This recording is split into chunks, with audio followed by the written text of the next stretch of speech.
હાય, જે આવી લાઈફમાં તમારું બધાનું સ્વાગત છે. કેમ છો? બધા મજામાં હશો. તો ગરમી એટલી બધી છે કે હવે તો વરસાદ આવી જાય તો સારું. વરસાદ આવે તો થોડી ગરમી ઓછી થાય અને થોડીક ઠંડાળક થઈ જાય. તો આજે અમે જઈએ છીએ ઉપરકોટ. અમારી બાજુમાં નવા પાડોશી આવ્યા છે. તો એ કે ચાલો આપણે ઉપરકોટ જઈએ. તો મેં કીધું ચાલો, મારે પણ બ્લોગ બની જાય છે ઉપરકોટનો. તો આજે અમે જઈએ છીએ ઉપરકોટ. તો ચાલો, હું પહેલાં રેડી થવા જાઉં છું. રેડી થઈને પછી હું તમને પાછી મળું છું. તો ચાલો બાય, હું રેડી થવા જાઉં છું. હું રેડી થઈ ગઈ છું અને હવે ઉપરકોટ જવા માટે નીકળીએ છીએ. તો ચલો ત્યાં મળીએ.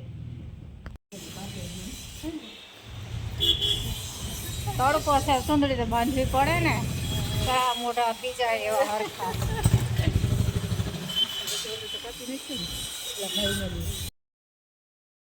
તો અત્યારે અમે ઉપરકોટ પહોંચી ગયા છે અને અંદર ગેટમાં પણ અમે જઈ રહ્યા છીએ. ગેટની અંદર પણ અમે આવી ગયા છે.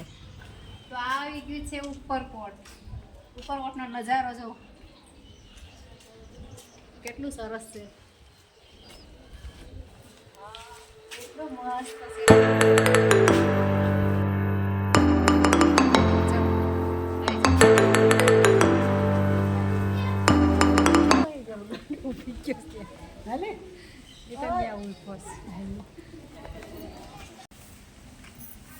તો આ રસ્તો છે ઉપરકોટ જવા માટેનો. એટલે આમ રસ્તો છે, આમ નહીં, આમ ઘરે જવાનો રસ્તો છે, આમ ઉપરકોટ જવાનો રસ્તો છે. ઊંધું બોલી.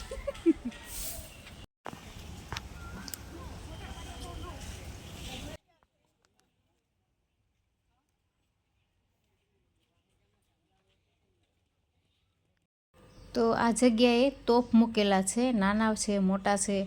અને એવું ઇતિહાસમાં એવું કહેવામાં આવે છે કે અહીંયાથી લડાઈ થતી. જે રાજાઓ હતા એ અહીંયાથી લડાઈ કરતા. આ તોપની અંદર ગોળા બારૂદ મૂકી અને અહીંયાથી એ લોકો સામે લડાઈ કરતા, દુશ્મન સામે. અને અહીંયાથી આખું અમારું જુનાગઢ દેખાય છે, આખું જુનાગઢ. પણ આ સામે તડકો આવે ને એટલે આટલો બધો ચોખ્ખો સીન આમાં નહોતો આવતો. એટલે મેં થોડોક જ સીન લીધો છે આમાં.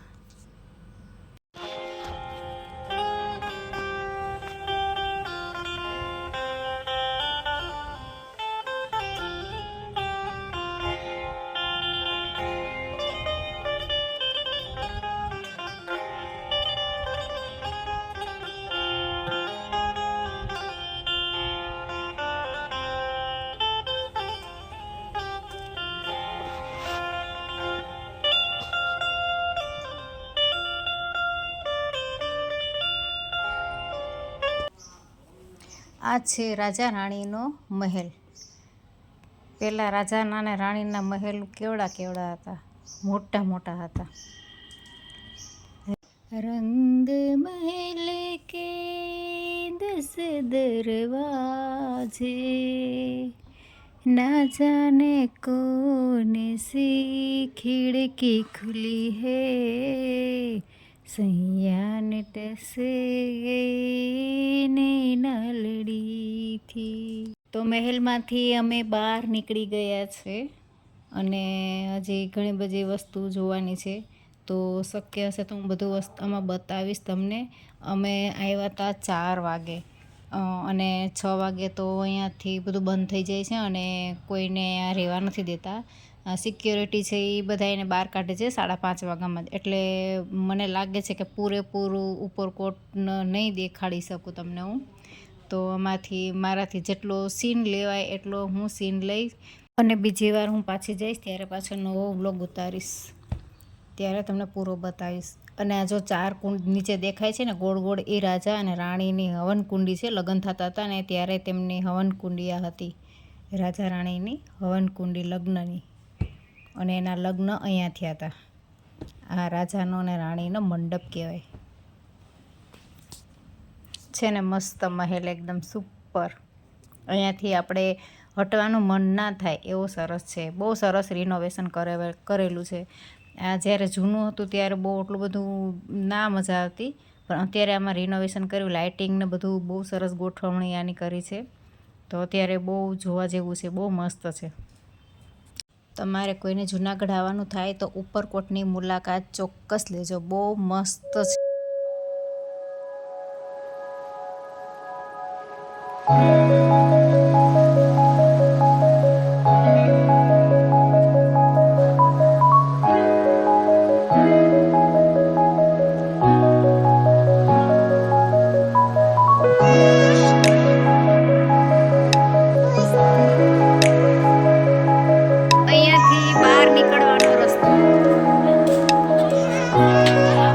અત્યારે તો વેકેશન ચાલે છે એટલે થોડીક પબ્લિક પણ હતી. સવારે વધારે હોય છે પબ્લિક, કેમ કે બહારથી આવતા હોય ને એટલે એ વહેલા આવતા હોય છે, અને અહીંયાના હોય તો એ મોડેકથી જતા હોય એટલે પબ્લિક પણ હતી અહીંયા.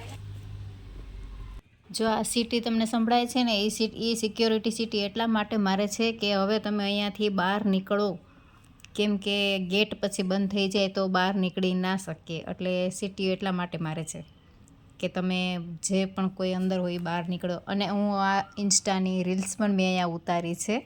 તો મારું ઇન્સ્ટા આઈડી છે જયુ સિંગરખિયા. તમારે કોઈને મારું આઈડીમાં ફોલો કરવો હોય તો જયુ સિંગરખિયામાં કરજો, મને એમાં પણ તમે ફોલો કરજો. અહીંયા આવ્યા છે અમે અડીકડી વાવ, પણ જો આ ગેટ બંધ થઈ ગયો, એમાં તાળું લાગી ગયું છે. હવે નીચે ના ઉતરી શકાય, કેમ કે 5:30 વાગી ગયા એટલે ગેટ બંધ કરી દે છે સિક્યોરિટી. હવે નીચેનો સીન તો હું લઈ ના શકું, આમાં ક્યાંય જવાનો રસ્તો નથી. જો હું એમાં સીન લઉં છું, આ 52 ટ્રીની અંદર પણ નથી જવા દેતા, એમાં અંદર જવા દે તો પણ હું લઈ શકું, પણ ત્યાં પણ ના પાડે કે ત્યાં પણ નહીં જવાનું. તો હવે હું બીજી વખત જ્યારે હું ઉપરકોટ આવીશ ત્યારે હું પાછો આનો સીન હું ચોક્કસ લઈશ. આ વાવની અંદર પગથિયા છે, ઘણા બધી પગથિયા ઉતરીને આપણે નીચે જવાનું છે, પાણી છે ત્યાં. અને હવે આ આવી ગયા છે રાજાના ભંડાર, અનાજના ભંડાર. એવું કહેવાતું કે રાજા અહીંયા તેમના અનાજના ભંડારો અહીંયા હતા. પહેલાં ગુફા હતી અને રિનોવેશન કરાવ્યું ત્યારે ગુફા નીકળી ગઈ અને એના ઉપર કાચ ગોઠવી દીધા છે. બહુ સરસ મસ્ત લાગે છે એકદમ.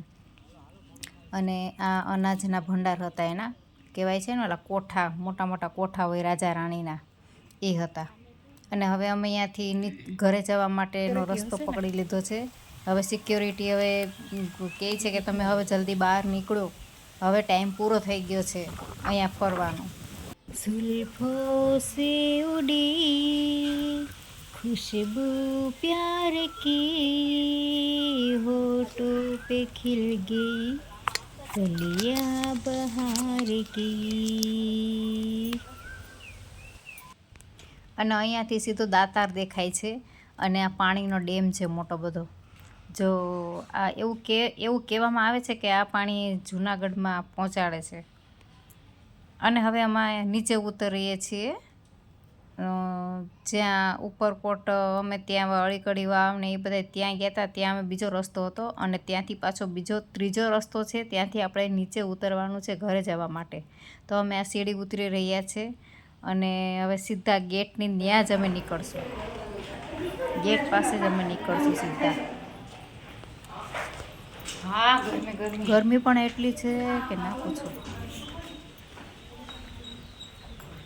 સામેની સાઈડ રહી ગઈ આપણે જવાની.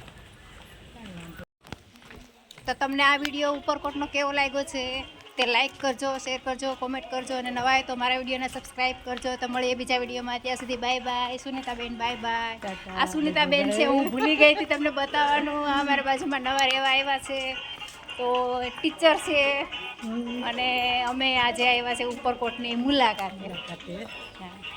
સરસ, ચાલો બધા વિડીયો જોજો, લાઈક કરજો, શેર કરજો અને સબસ્ક્રાઈબ કરવાનું ભૂલતા જ નહીં.